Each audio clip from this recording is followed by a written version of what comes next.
오늘은 사도행전 속에 나타난 기도의 제목은, 말씀의 제목은 하나님의 일하심을 알게 하는 기도. 하나님의 일하심을 알게 하는 기도. 여러분, 하나님의 일하심을 아십니까? 모른다면 오늘 말씀을 통해 하나님의 일하심을 깨닫는 귀한 시간 되기를 원합니다. 여러분께 질문합니다. 왜 기도하십니까? 왜 기도하십니까? 이 질문에 여러분은 어떻게 답하시겠습니까? 지난 일주일 동안 기도 많이 하셨죠? 왜 기도하셨습니까? 여러분, 모든 종교가 기도라는 이 종교적 행위를 가지고 있습니다. 그러니까 기도가 없는 종교는 없습니다. 모든 종교는 다 기도를 가지고 있습니다. 그런데 이 그리스도인들의 우리가 하는 기도와 세상 모든 종교가 가진 기도는 분명한 차이가 있는 거죠. 여러분, 세상 종교의 기도는요, 자기의 뜻을 이루고 싶은데 힘이 부족합니다. 자기의 욕심을 채우고 싶은데 이룰 수단이 없습니다. 그래서 어떤 신이나 어떤 대상의 힘을 빌리고자 할 때 그들을 향한 어떤 바람이 세상의 기도입니다. 난 못해요? 당신이 해주세요. 나를 위한 그 일을. 이게 세상의 기도의 특징입니다. 하지만 우리 그리스도인들이 하는 기도는요, 여러분, 기도의 시간을 통해 여러분 주어 아시죠? 주체. 이 인생의 주어가 바뀌는 것이 그리스도인들의 기도의 시간입니다. 그러니까 믿음의 기도는요, 내가 내 삶의 주어가 되는 삶을 떠나는 겁니다. 그래서 하나님이 내 삶의 주체, 하나님이 내 삶의 주어가 되는 시간이 기도의 시간입니다.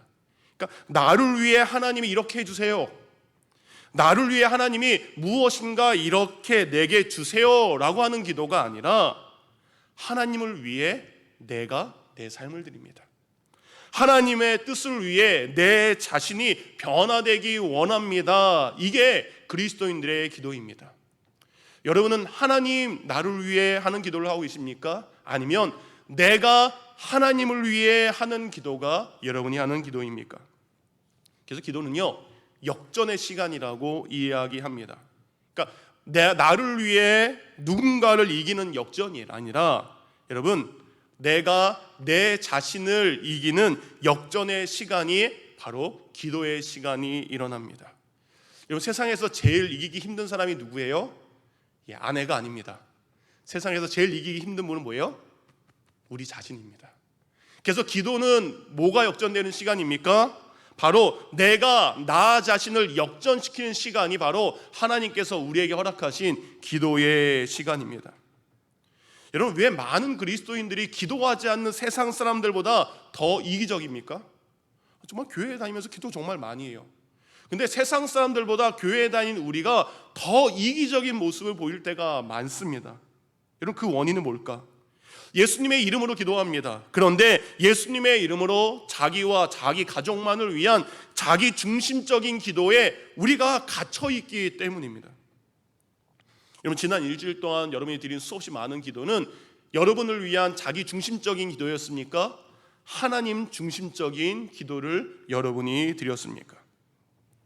여러분, 조정민 목사님, 한국의 베이직 교회 앵커 하시다가 목사님 되시죠? 그 목사님이 왜 기도하는가라는 책을 썼습니다. 그 책에 왜 기도하는가, 기도의 이유를 이렇게 설명했습니다. 답이 너무 간단해요.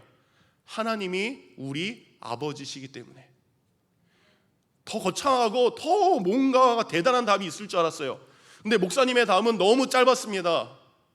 우리가 왜 기도합니까? 하나님이 우리 아버지이시기 때문에.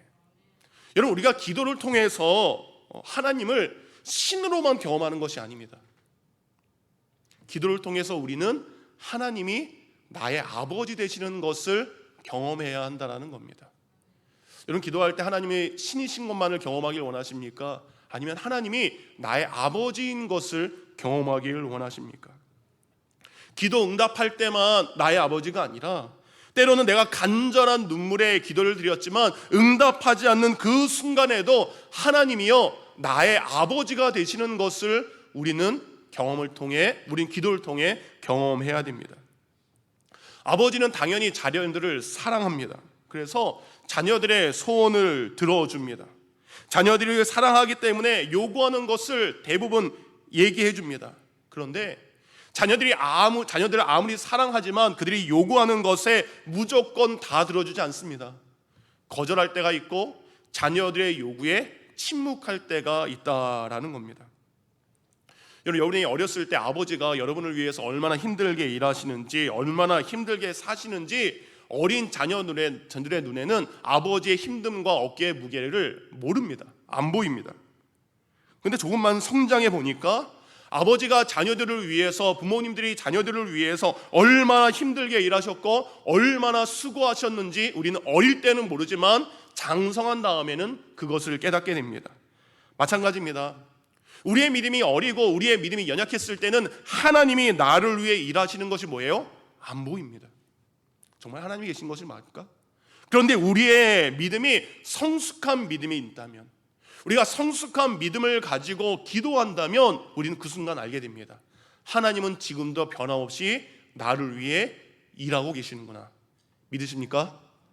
성숙한 사람들이 기도할 때 하나님은 변함없이 지금도 나를 위해 역사하시는구나 라는 것을 알게 된다라는 겁니다. 오늘 본문을 보면 하나님께서는 여전히 하나님의 자녀들을 위해서 일하고 계신 것을 볼 수 있습니다. 하나님은 그들을 위해 일하시는데요, 그들은요 하나님이 어떻게 일하고 계신지, 그리고 하나님이 앞으로 어떻게 일하실지 그들은 아직 몰라요.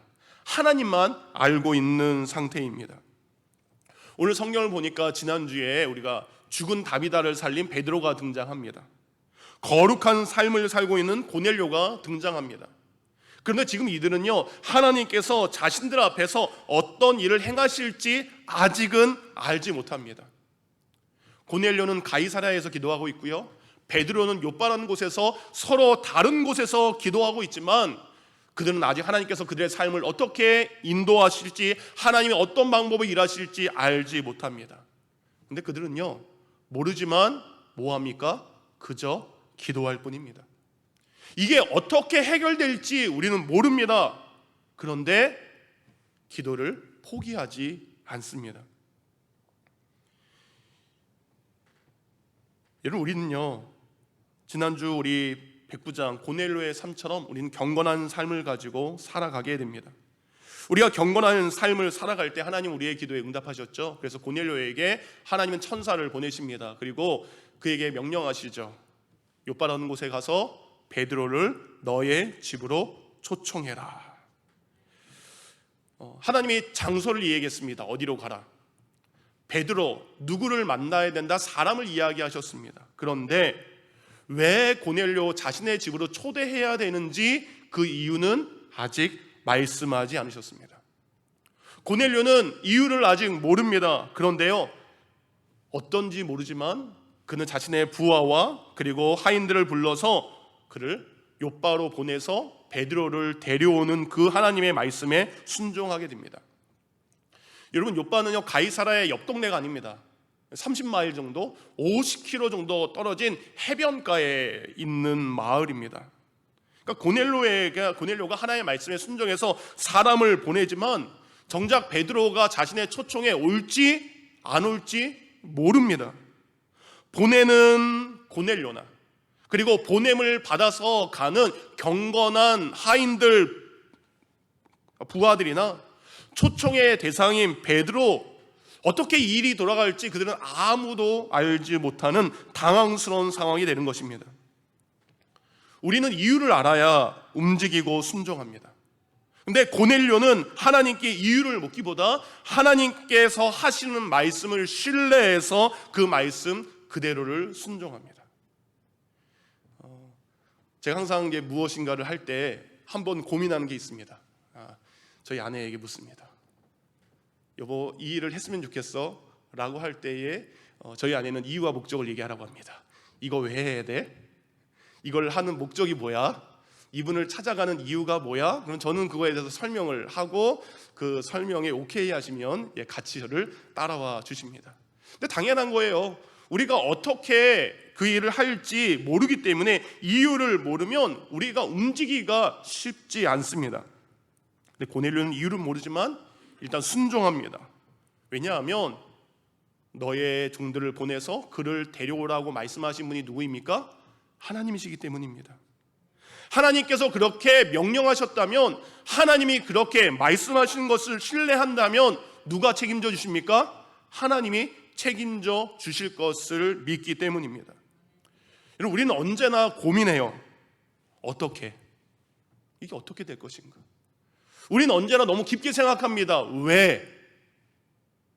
우리는 기도보다, 하나님의 뜻에 순종하기보다, 하나님 어떻게 이 일이 이루어질 수 있습니까? 하나님 왜 이런 일이 일어났습니까? 라고 우리는 고민합니다. 그런데 여러분, 하나님에게 있어서는요, 어떻게라는 방법이 중요하지 않습니다. 왜라는 이유가 중요하지 않습니다. 하나님께서는요, 이유와 방법이 중요한 것이 아니라 뭐예요? 하나님의 뜻을 순종하는 것을 하나님이 더 요구하신다는 겁니다. 여러분이 왜 예수님 믿는지 아십니까? 여러분이 왜 우리 샬롬 열린교회에 함께 오게 된지 아셨습니까? 왜 하나님께서 나에게 이런 배우자를 만나게 하셨고, 왜 나에게 이런 자녀를 만나게 하는지 여러분 아십니까? 하나님께서는요, 고넬료에게 이야기합니다. 어떻게? 그리고 왜? 라는 생각을 내려놓고 이 일을 통해 이루실 하나님을 바라본다면 감히 우리가 상상할 수 없는 입에 놀라운 일들이 여러분에게 일어날 줄 믿습니다. 베드로가 어떻게 물리를 걸을 수 있겠어요? 어떻게 홍해바다가 갈라지겠습니까? 어떻게 요단강 물이 멈추겠습니까? 왜가 중요하지 않고요, 어떻게가 중요하지 않습니다. 말씀에 순종하여 일하시는 하나님의 뜻에 우리는 순종할 뿐입니다. 베드로 또한 마찬가지입니다. 하나님께서 지금 어떻게 일하시고 누구를 만나야 되는지 정확히 모르지만 베드로 또한 오늘 하나님의 부름에 순종합니다. 지금 고넬료가 보낸 사람들이 가이사랴를 출발해서 욥바로 걸어오고 있습니다. 베드로는 그들을 누군가가 자신을 찾아오는지 전혀 모릅니다. 고넬료는 베드로를 몰라요. 베드로 또한 고넬료를 모르는 상황입니다. 그런데 하나님은 서로 다른 곳에서 기도하는 이 두 사람을 뭐예요? 연결시켜 그들을 통해 하나님의 일들을 감당하게 하십니다. 하나님께서 서로 다른 곳에서 있지만 자신이 있는 곳에서 기도하는 그 기도의 사람들을 통해 하나님의 역사를 이루어 가심을 믿으시기 바랍니다. 여러분, 기도하십시오. 오늘 고넬료가 베드로를 만난 것처럼, 베드로가 고넬료라는 기도의 사람을 만난 것처럼 하나님, 나와 함께 이 일을 위해 기도할 수 있는 기도의 동역자를 만나게 해달라는 기도 여러분 꼭 드리시기 바랍니다. 오늘 본문에 보니까 베드로가 기도하기 위해서 집 위에 있는 옥상에 올라가게 됩니다. 옥상에서 한참 기도하는데 오늘 두 사람이 너를 찾아올 것이다, 의심하지 말고 따라가라 라는 말씀을 베드로가 나중에 듣게 됩니다. 고넬료가 이유는 모르지만 하나님의 말씀에 순종해서 사람을 보낸 것처럼 베드로도 전혀 이유를 알 수 없지만 자신을 찾아온 사람들, 하나님의 말씀으로 순종해서 그들을 따라가는 일들이 있게 되는 겁니다. 하나님의 말씀에 순종해서 보낸 사람, 하나님의 말씀에 순종해서 따라가는 사람들을 통해서 하나님은 믿음의 역사를 이루고 계십니다. 베드로 입장에서는 고넬료라는 사람이 자신을 찾는다라고 이야기를 들었을 때 의심할 수밖에 없습니다. 같은 유대인이 아닙니다. 그는 이방인인데 이방인 중에서도 로마 사람 중에서도 뭐예요? 자신의 동족을 괴롭히는 로마의 군인입니다. 군인 중에서도 낮은 군인이 아니라 100명의 부하를 다스린 백부장입니다. 지금 예루살렘부터 온 예루살렘과 이스라엘 땅에 교회에 대한 핍박이 점점 번져가고 있는 때입니다. 그런데 이름도 알지 못하는 사람이 와서 당신을 초청할 때 쉽게 따라갈 수 없습니다. 그런데 말씀하신 분이 하나님이기에, 하나님의 뜻이 그들에게 따라가는 것이기에 베드로는 그 말씀에 순종의 길을 떠나가게 됩니다. 근데 베드로가 이렇게 낯선 사람들을 쉽게 따라갈 수 있었던 것은요, 여러분, 방금 옥상에서 체험했던 기도 시간에 봤던 환상과 하나님의 특별한 기도 응답이 있었기 때문에 그가 따라갈 수 있었던 것입니다. 무작정 따라간 게 아니죠. 어떻게 두려운데 따라갑니까? 오늘 본문 9절을 보니까 베드로가 기도한 시간이 낮 12시였습니다. 오늘 6시라고 되어 있는데 성령의 시간으로 6시면은 낮 12시입니다. 가장 더울 때. 어디서? 지붕에서. 베드로 사도께서 가장 더운 12시에 옥상에 올라가서 기도한 이유는 모르겠습니다. 어쨌든 거기서 얼마나 간절하게 기도했는지 10절 보시기 바랍니다. 기도 후에 그가 시장하여 먹고자 하매라고 되어 있습니다. 얼마나 열심히 기도했는지 배가 고프기 시작합니다. 여러분, 기도를 열심히 하시면 칼로리가 많이 소비됩니다. 여러분, 금요 기도회 끝난 다음에 집에 가서 야식 드시는 분들 계시지 않습니까? 저희 집만 먹나요? 옛날에 해주 청년이랑 우리 엘림이 청년이 저희 집에 몇 달 있을 때 오늘과 같은 금요 기도회 끝나면 집에 가서 꼭 하는 일이 있습니다. 저희 집에 여자가 그때 5명 있었습니다. 해주, 엘림이 딸들과 아내, 여보 금요 기도회 왔더니 목사님 배고파요 라는 말과 함께 제가 어떻게 할까요? 거룩하게 내일 새벽 예배를 준비하는 것이 아니라 저는 주방에 들어가서 스테이크를 굽고 떡볶이를 하고 라면을 끓이고 볶음밥을 했던 기억이 납니다. 지금도요 한국에 그 여의도 순복음교회 있죠? 여의도 순복음교회 가면 놀라운 광경이 벌어집니다.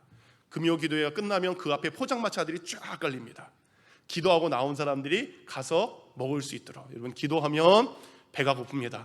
그러니까 여러분, 간절하게 기도하면 살도 빠지는 놀라운 능력이 임하게 될 줄 믿습니다. 어쨌든 배고픈 베드로를 위해 사람들이 음식을 준비하러 갔을 때 갑자기 베드로가 하늘이 열리고 환상을 보게 됩니다. 하늘이 열리면서 큰 보자기 같은 그릇이 밑으로 베드로가 보이는 곳으로 내려오게 되는데 그 그릇 안에는 온갖 네 발 달린 짐승과 기어다니는 것들과 공중의 새가 그 그릇 안에 가득 있는 것을 보게 됩니다. 그러니까 정확히 말하면 그 그릇에 담긴 것들은 유대인들이 부정하다라고 여기는 모든 것들이 그 안에 담겨져 있습니다. 부정한 것들이 그릇 안에, 음식 안에 담겨져 있을 때 갑자기 한 소리가 들리기 시작합니다. 13절 또 소리가 있으되 베드로야 일어나 잡아 먹어라. 배고픈 베드로에게 말씀하십니다. 베드로야 그릇 안에 있는 것들을 일어나서 잡아 먹어라 라고 이야기합니다. 근데 베드로는 주저하지 않고 14절에 이렇게 이야기합니다.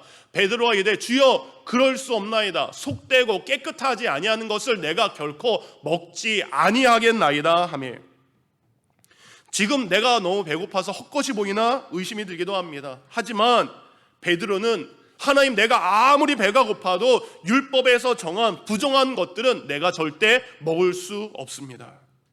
주님, 나는 저런 부정한 것들과 더러운 것들을 한 번도 먹은 적이 없습니다. 나는 결코 그 그릇 안에 있는 것들을 잡아먹지 못합니다. 베드로가 그런 얘기를 하는 겁니다. 당연한 유대인의 생각들입니다. 유대인들의 생각에는요, 부정한 음식과 부정한 새를 가까이 하거나 만지면 자신도 부정하고 더러운 존재가 있다는 것을 그들은 굳게 믿고 있었기 때문입니다.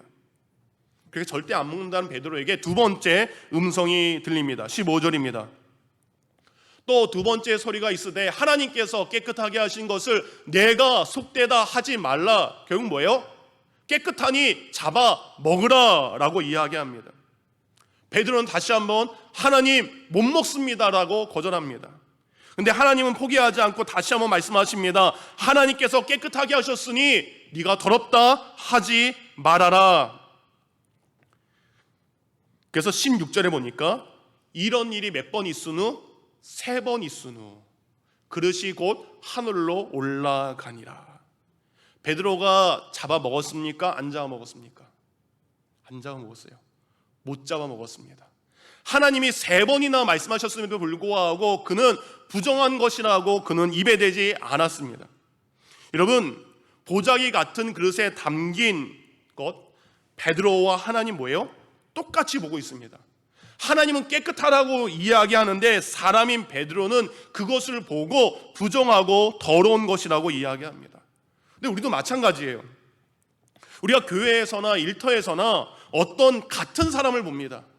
똑같은 사람을 보는데 하나님께서 그 사람을 보는 눈과 우리가 그 사람을 판단하는 눈이 너무나 다를 때가 우리에게 많다라는 겁니다. 우리 눈에는 저런 사람으로밖에 보이지 않습니다. 그런데 하나님께서는 하나님의 눈에는 하나님의 사람으로 보이게 된다는 겁니다.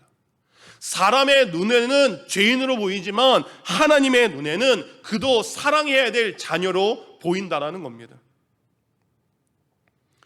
환상 속에서 베드로가 부정하다고 간주했던 모든 것들은 실은 이방인들을 상징하는 겁니다. 당시 베드로를 비롯한 모든 이스라엘 사람들 눈에는요, 이방인들은 뭐예요? 부정한 존재, 죄인일 것으로밖에 보이지 않습니다. 그러니까 이방인을 향해 부정적인 시선과 사고를 가지고 있는 이 베드로는 모든 유대인들을 상징합니다. 그런 베드로에게 하나님께서 말씀하세요. 이스라엘을 어린 양의 피로 거룩하게 되어 나의 백성으로 삼았던 것처럼 십자가에 달린 예수 그리스도의 피로 말미암아 거룩하게 된 저 이방인들 또한 나의 사랑하는 백성이라는 것을 하나님은 오늘 본문을 통해 보여주고 계십니다. 베드로는요, 하나님의 이런 뜻도 알지 못하고 3번이나 하나님의 뜻을 부정하고 받아들이지 못합니다. 베드로는 여전히 왜 하나님께서 이런 환상을 자기에게 보여줬는지 그는 이해할 수 없습니다. 자신의 육신적인 눈과 자기 중심적인 생각으로 바라보기 때문에 그는 모릅니다. 17절입니다. 베드로가 본 바 환상이 무슨 뜻인지 속으로 의아해 하더니, 성령을 받은 베드로입니다. 죽은 다비다도 살린 베드로입니다. 말씀으로 안질뱅이를 일으킨 베드로입니다. 그럼에도 불구하고 하나님께서 이방인을 구원하기를 원한 그 하나님의 뜻을 베드로는 아직 뭐예요? 받아들이지, 믿고 있지 못하다라는 겁니다. 그 당시 유대인 크리스찬들의 한계가 뭡니까? 하나님은 예수 그리스도를 통해 우리 유대인을 구원하기를 원해. 거기에 머물러 있는 베드로의 모습을 볼 수 있습니다. 그래서 하나님께서는요, 이 베드로의 그리고 유대인들의 이방인에 대한 편견을 깨트리기 위해서 일하고 계십니다. 이방인을 향한 하나님의 뜻을, 그리고 유대인들의 교만을 벗기기 위해서 하나님은 오늘 고넬료라는 사람과 베드로라는 사람을 사용하고 계십니다. 여러분, 우리가 누군가를 향한 편견을 깨는 것이 굉장히 어렵습니다. 그런데 여러분, 불가능한 것은 아닙니다. 우리는 너무나 많은 편견 쉽게 바꾸지 않습니다. 근데 여러분, 다른 방법을 생각할 때에 우리의 편견은 너무나 쉽게 깨집니다. 여러분, 북한과 한국이 축구 경기를 합니다. 여러분, 어느 팀을 응원하겠습니까? 당연히 대한민국이죠. 대한민국이 승리해야 됩니다. 그런데 아멘. 그런데 북한과 중국 사람이 축구를 한다라고 하면 여러분, 어느 팀을 응원하시겠습니까? 북한과 일본 사람들이 축구를 한다면 여러분, 어느 팀을 응원하시겠습니까? 한국과 북한이 축구할 때 우리의 편견은 무조건 한국이 이겨야 되고 북한은 나쁜 사람들입니다. 그런데 조금만 바꿔서 중국 사람들과 일본 사람들과 축구하면 그래도 한 동포라고 뭐예요? 그 못된 인간으로 느껴졌던 북한 사람들 그래도 이겼으면 하는 건 뭐예요? 우리의 마음 가운데 있다라는 겁니다. 오늘 하나님께서는요, 오늘 유대인들의 이방인을 향한 편견을 깨는데 그 가운데에 한 사람을 사용하세요. 유대인의 대표 베드로, 이방인의 대표 고넬료, 그 사이에 무두장이 시몬이라는 사람을 하나님께서는 사용하고 계십니다. 지금 베드로는요, 요바의 무두장이 시몬의 집에 머물고 있습니다. 여러분, 지난주에 말씀을 통해서 요바에 베드로가 온 이유가 뭐예요? 죽은 다비다를 살리기 위해서 베드로가 왔습니다. 죽은 사람이 살아난 이 일을 통해 성경은 이렇게 기록하고 있습니다. 수많은 사람이 이 일을 통해 예수님을 믿더라. 요바에 뜨는 스타가 누구예요? 베드로입니다. 이런 놀라운 능력을 행한 사람이 우리 샬롯에 온다라고 하면 뭐예요? 서로 아픈 사람이 있는, 도움이 필요한 사람들이 서로 자기 집으로 모셔가겠죠. 그런데 베드로는 그 어떤 사람의 집에 머물러 있는 것이 아니라 시내에서 떨어져 있는 해변에 살고 있는 무두장이 시몬이라는 사람의 집에 머물고 있습니다. 왜 하나님께서는 그 많은 사람들 중에 하필이면 동네에서도 떨어져 있는 해변가에 살아가고 있는 무두장이 시몬의 집에 베드로를 머물게 하셨을까? 여러분, 무두장이란 뜻은 가죽이 있죠, 여러분. 가죽을 수선하는 사람을 무두장이라고 이야기를 합니다. 근데 이 무두장이를 이스라엘 사람들은요, 죽은 동물의 사체를 만지는 사람들이기 때문에 그들을 인간 취급하지 않습니다. 조선시대에 소 잡는 사람들을 백정이라고 하는 거죠. 마찬가지로 이스라엘 백성들 생각에 죽은 짐승의 사체를 만지는 직업이 바로 이 무두장이 직업입니다. 여러분, 당시 이 사람들은 죽은 시체를 만지면 뭐예요? 나도 부정하게 된다는 것이 이스라엘 사람들이 가진 생각이었습니다. 그러니까 무두장이는 직업 특성상 수없이 많은 죽은 짐승의 시체를 만질 수밖에 없습니다. 그래서 이스라엘 백성들은요, 자신과 같은 민족이었지만 그 무두장이의 직업을 가진 사람들을 멸시하고요, 무시하고요, 멀리했습니다. 죽은 사체를 만지는 무두장이와 함께 있으면 자기도 부정하게 된다라고 해서 그들과 함께 식사도 하지 않았습니다. 수많은 유대인들이요, 같은 유대인이지만 무두장이란 직업을 가진 사람들을 향한 편견을 가지고 있었습니다. 근데 아까 얘기했던 3대 편견은 늘 공평하지 않습니다. 자신들이 그렇게 부정한 사람이라고 정죄하고 있는 그 무두장이들, 그들이 만든 것이 뭡니까? 가죽 가방이에요. 가죽 신발이에요. 가죽 옷일 수 있습니다. 그런데 그러한 것은 부정한 것으로 여기지 않습니다. 오히려 그들이 죽은 시체로 만든 가죽을 어떻게 돼요? 귀한 제품이라고 여기는 것이 유대인들의 마음입니다. 죽은 짐승의 가죽으로 만든 가방입니다. 죽은 짐승의 가죽으로 만든 신발을 신고 다닙니다. 그런데 이 가죽 제품들은 다른 것보다 더 비싸서요, 더 귀하게 여깁니다. 자신들이 탐내고 필요한 가죽 제품들은요, 귀중하게 여깁니다. 그런데 그것을 만드는 무두장이들은 뭐예요? 죄인 취급하고 부정한 사람 취급하는 것, 그것이 유대인들 우리의 뭐예요? 자기 모순과 이중성이라는 겁니다. 여러분, 하나님께서 무두장이 시몬의 집에 베드로를 머물게 하신 이유가 이것입니다. 그리스도 예수의 복음으로 거듭난 베드로에게 있어서 이방인까지는 아니지만 같은 유대인들 중에 가장 하찮은 자의 삶을 살고 있고 가장 멸시받는 자의 삶을 살고 있는 무두장이의 집에 머무는 것은 베드로에게 어려운 일이 아닙니다. 이방인들은 아직 모르겠어요. 그런데 같은 유대인 중에 가장 낮은 삶을 살아가고 있는 무두장이에게 되는 마음이 열려 있습니다. 그리스도의 복음으로. 그래서 그 집에 머무는 것이 문제가 되지 않습니다. 베드로는 예수 그리스도 안에서 무두장이 시몬도 같은 형제를 받아들임을 통해서 뭐예요? 유대인들 사이에 있는 편견을 그는 깬 것입니다. 이제 그리스도의 복음을 말미암아 하나님께서는 베드로에게 이야기합니다. 그 유대인들을 향한 편견을 깼던 것처럼 이제 이방인들을 향한 그 편견도 네가 깨야 될 것이다. 근데 같은 환상을 3번이나 본 베드로는 그것을 쉽게 받아들이지 못합니다. 그래서 하나님께서 뭐예요? 고넬료의 집으로 베드로를 초대하게 하시죠. 그리고 그곳에서 어떤 경험을 하게 하십니까? 자신과 수많은 사도들이 마가의 다락방에서 기도할 때 성령이 임했던 성령 체험의 역사가 이방인 고넬료의 집에서도 똑같이 일어나는 것을 하나님은 그에게 보게 하신 것입니다. 베드로가 이렇게 고백합니다. 사도행전 10장 45절 47절.